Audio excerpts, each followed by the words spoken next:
রানাঘাট প্ল্যাটফর্মে কত বছর কাটাতে হয়েছে? না, আমি মনে কোনো বছর কাটাইনি, হয়তো গেলে পরে হয়তো আমাকে ১ সপ্তাহ বা ১৫ দিন বা মানুষ খুন হলে পরে মানুষ তার বিচার করে, মৃত খুনির মা তবে কেন পায় না বিচার, নিহত গোলা সিন্ধু থেকে চিরে নেওয়া নিহত গোলা।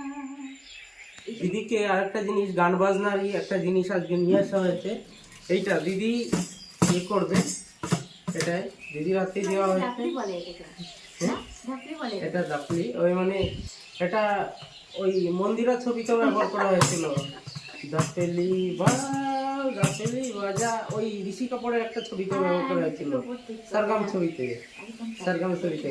আর এটা মন্দিরা ছবিতে প্রসেন দিদি ব্যবহার করেছিল। তাহলে কোনটা গাবে? ডাকলিওয়ালা গানটা তুমি নিয়ে এসো, ডাকলি কেন তাই এই গানটাই তোমরা। আমি তো গান গাইতে পারি না, মানে আমি প্রথম জীবনে সঙ্গীত দিয়ে কলকাতা শুরু করেছিলাম। আমি অ্যাকচুয়ালি কলকাতা যখন আমি প্রবেশ করি তখন আমি সিভিল ইঞ্জিনিয়ার দিয়ে শুরু করি ওখানে, মানে ওখানে পড়াশোনার জন্য যাই, তারপরে পাশাপাশি গান বাজনাটা শুরু করি। 1-2 বছর পরেই গান বাজনাটা খুব আমার লাইফের টাফ হয়ে দাঁড়ায়, মানে খুব কঠিন পরিস্থিতি হয়ে দাঁড়ায়, এটাই আমার পরিচয়। আর যাই হোক, দিদির সাথে কথা বলে ভালো লাগলো। আর মনে হলো না এতদিন যা শুনেছি অনেক কিছু, আর একটা মানুষ যাকে দিনের পর দিন প্রত্যেক ইউটিউবাররা আসে আর এত কোশ্চেন করে, আমি কই কোশ্চেন করলাম, আমাকে তো কেউ কিচ্ছু বললো না, দিদি কিচ্ছুই বললো না। আর কোনো রকমের হট টেম্পার কিছু উত্তেজিত হয়নি।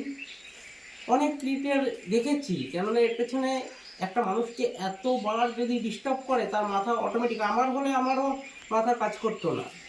যার কারণে এই জায়গাটা, এই যে যে ক্যামেরা আমার ধরে আছে ভাইটাও দেখলাম ইউটিউব করছিল এসে। তো যদি রানুদি বলে এই বাড়িটা আমাকে দুদিন থেকে পরিষ্কার করে দিয়ে যাবে, আমি কলকাতা থেকে একদিন এসে পুরো এখানে বসবাস যোগ্য করে দিয়ে যাবো এই বাসতলা। তো মানে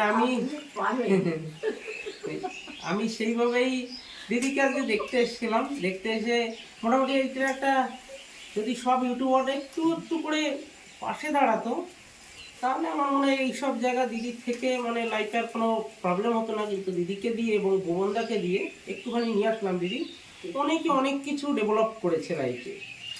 আর সত্যি করে যারা আসছে ইউটিউবার প্রত্যেকে নিজেকে চিন্তা ভাবনা, এই বাড়িটার যত্ন নেওয়া দরকার। এই বাড়িটা এবং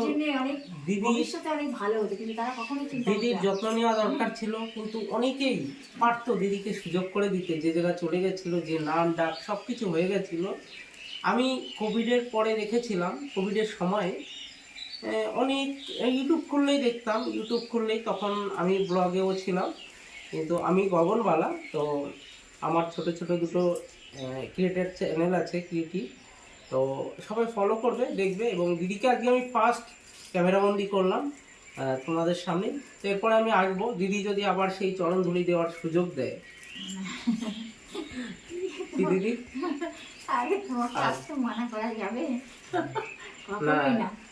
আমি চাই, এর আগে দেখেছিলাম কিছু কিছু ইউটিউবার, দিদির মুখ দিয়ে এরকম বেরোয়নি, আমার মুখ দিয়ে বেরোলো, মানে এতটাই ডিস্টার্ব করছিল এই সব জায়গাতে, মানে কিছু না করলে মানুষটার উপর উল্টো পাল্টা টর্চার। তারপরে এখান থেকে বেরিয়ে ইউটিউবে যা যা বাজে জিনিসগুলো সেগুলোই রেখে দেওয়া হতো।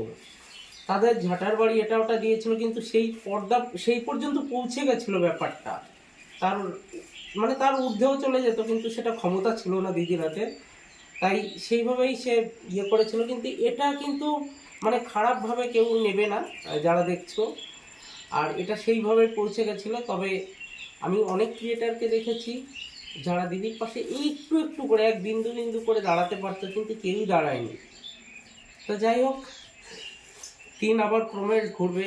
যদি আমার, তার, দিদির কারো ভুল থাকে, ঈশ্বর আছে, ঈশ্বর আবার আমাদের ভুল সংশোধন করে আবার একটা জায়গায় নিয়ে আসবে। আবার আমরা নতুন করে, নচিকেতার একটা গান আছে না, পৃথিবী আবার শান্ত হবে। আমি নচিকেতার সঙ্গে গত 14 তারিখে, আজকে 15 দিন হলো আমি কাজ করেছি, আমি অ্যাওয়ার্ড দিয়েছি, আমার কাছে ক্যামেরা বন্দি আছে।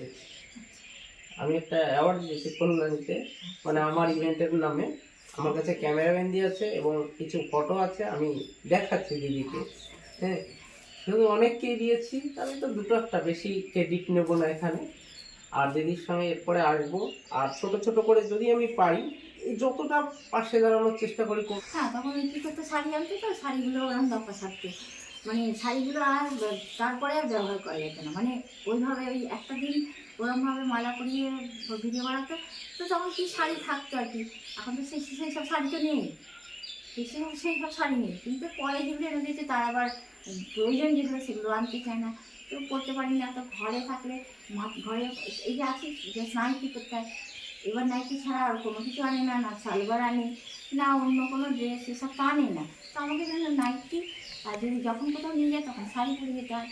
এবার শাড়ি পরে যাক, তাতেও ব্যাঘাত ঘটায়, ব্লাউজ আমার যত শাড়ি দেয় সেটা দেয় না, দেখা যায় তার থেকে অনেক বড় দিচ্ছে, যেটা হয়তো সেলাই করতে হবে। আবার সেলাই যখন করতে যাই সেটাকে তারা পরে জঘন্যতা সৃষ্টি করছে তার মধ্যে। সে মানে আমাকে মানে যারা অসুচি, তারা কী করে অন্যকে সূচি করতে পারবে? তো বলে কি একজনও পারি না সূচি করতে, ওরকম লেখা আছে। কোনো কী কী কারণের জন্য লেখা আছে ওখানটায়, তাই পড়ি আর ভাবি সত্যি করে। কারণ দেখুন, আমি নিয়ে গেল ওখানটায় সিলসিলকে সপ্তাহের মধ্যে আমি গেলাম, সেখানে ওই সব মানুষগুলো সবাই ভালো, কিন্তু তার মধ্যেও সেই মানে একটা অসুচি ভাব, অসুচিতা, মানে অশুভ অসুচিতা। সেই অশুভ অসুচিতা যতদিন মানুষের সঙ্গে থাকবে, তো মানুষ কী করে নিয়ে যেতে পারবে? না তো কেউ তো চায় না নিজে থেকে কারোর উপরে অত্যাচার হোক আর সেগুলো সহ্য করুক, কেউ চায় না। মোস্টলি আপনি আমাকে যদি সেটাকে উদাহরণ পেতে পারেন, আমাকে যা কিছু করেছিল সব তো হিংসা, কিন্তু পৃথিবীতে কত মানুষ আছে যাদের কেউ কিছু বলে না, যারা যা খুশি নিজের ইচ্ছা, সে ভালো বা মন্দ যা খুশি তাই করে, তাদের না কিছু বলার থাকে না বিচার করে, ঠিক আছে। কিন্তু আমি তো যার উপর নির্ভর করি মালিক, সে তো অবশ্যই তার পরিচয় সে দিয়ে থাকে। কারণ আমার দুঃখ হলে, আমার কান্না পেলে, তাদের সেই নির্যাতন পেলে, মানে আমি তাকেই বলি। সে আপনি যে ভাষায় বলুন, ভালো ভাষায় বলো খারাপ ভাষায়, তখন তাকেই বলি। সে তখন দুঃখ পায়, এই সত্যি কথা। ওই জন্য শেষে নচিকেতার ওই গানটা, পৃথিবী আবার শান্ত হবে, একদিন ঝড় থেমে যাবে, গানটা আছে না? আচ্ছা আচ্ছা। তো মান্নাদে একটা গান গিয়েছিল, পথের কাঁটায় রক্তরা ঝরালে কি করে জানলে তুমি এতটা পথ আসবে। জানি না, তবে এই গানটা ভালো, এটা মান্নাদের গান, গানটা কে? মানুষ খুন হলে পারে, মানুষ তার বিচার করে, মৃত খুনির মা তবে কেন পায় না বিচার? নিহত গোলা সিন্ধু থেকে চিরে নেওয়া নিহত গোলা। এটা তো আমার মনে হয় আরো শুনি। হ্যাঁ, ভালো গান দিদি। মান্না দেবীটা সেই গলার ইয়েটা রয়েছে, তবে এটা বোঝা যাচ্ছে একটু তো খারাপ হচ্ছে, কারণ কারণ ওই থাকে তার মধ্যে, কিছু কারণ। দিদি কি রেওয়াজ টেওয়াজ আমি করে? কোনো রিহার্সাল করি না, কিচ্ছু না, যখন গানের ব্যাপারে আলোচনা হয় যখন ভাবি গানটা গাই তখন গাই।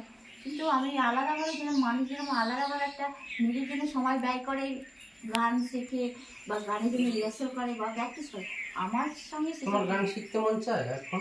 না, আমার কোনো শিখতে ইচ্ছে নেই, কিন্তু যখন শুনি গানগুলো তখন আমি সেটা গানটাকে গাইতে ভালোবাসি। গান শোনো কিসে, মোবাইল আছে? না না, মোবাইলে। কিসে আমি গান শোনো? রেডিও আর হচ্ছে তোমার টেপ রেকর্ডার থেকেই শিখেছি গান।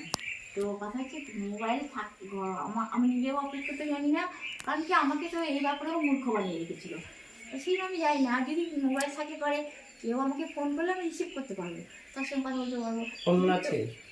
নেই তো ফোন, যে মানে যেটা রিসিভ করবো যদি কেউ ফোন করে আমাকে, আর যদি বা ছিল যতগুলো ফোন ছিল 2019 থেকে শুরু করে 21-22 মতো যা দিয়েছিল সবই তো ভাঙচুর করে রয়েছে। তো সে তো কোনো লাভ নেই, সে তাতে তো কোনো কাজ হবে না। আর এই বাড়িটা কি একাই থাকো? আমি সারাদিন তো একলা নয়, যখন আজকে আপনাদের সঙ্গে ব্যস্ত, তোমাদের সঙ্গে ব্যস্ত, আর অন্যদিন যখন যখন প্রচুর ইউটিউবার আসতো তাদের সঙ্গে ব্যস্ত থাকতো, তো সেই জন্য আজকে যেমন 4 দিন হয়ে গেছে স্নান করতে পারিনি। তো এই একটা স্নান না করা অভ্যাস, তার মানে অভ্যাস তাদের জন্যে আমার কতটা কষ্ট হয়েছে, বা খাওয়ারও কোনো খাবার থাকলেও সেটা খেতে পাই না, এরকম হয়। আবার খিদে পায়, তখন কী হয় মানুষের মধ্যে একটা অধৈর্য সৃষ্টি করে ওরা, মানে ওরা মানুষকে মানে এমনভাবে অধৈর্য করে তোলে যে মানে মুখ দিয়ে যতক্ষণ না খারাপ ভাষা তারা ওরা শোনে ততক্ষণ ওরা শান্ত হয় না, মানে শান্ত হয় না।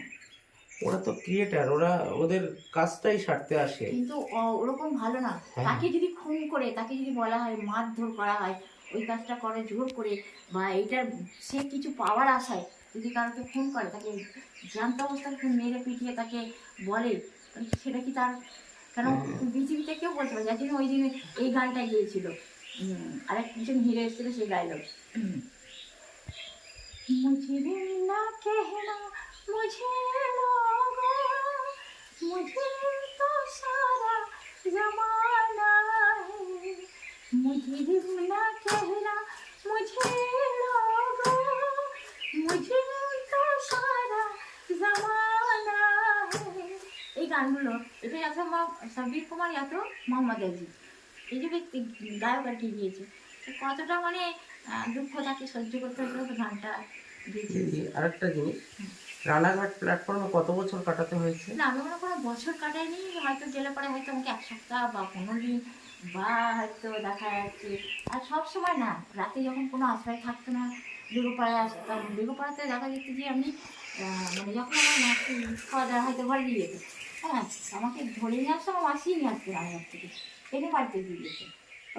আসতে এসে নিজেও সমস্ত কাজ করতে, আমিও করতাম, ঘর ধর পোষা করা, ঝাড়ু মারা, সমস্ত কাজ শেষে তখন আমার স্নান হতো না।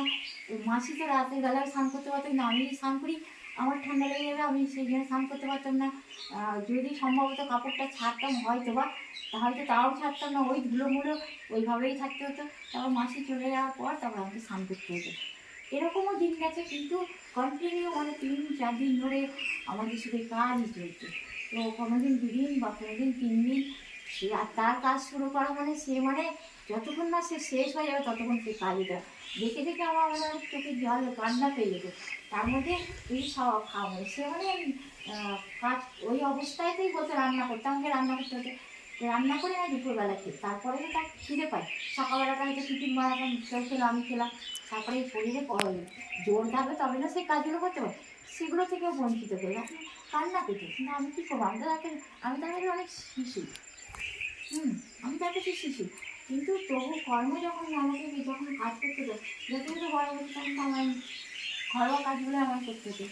উনিও করতো, উনিও অনেক অনেক পরিশ্রম করে।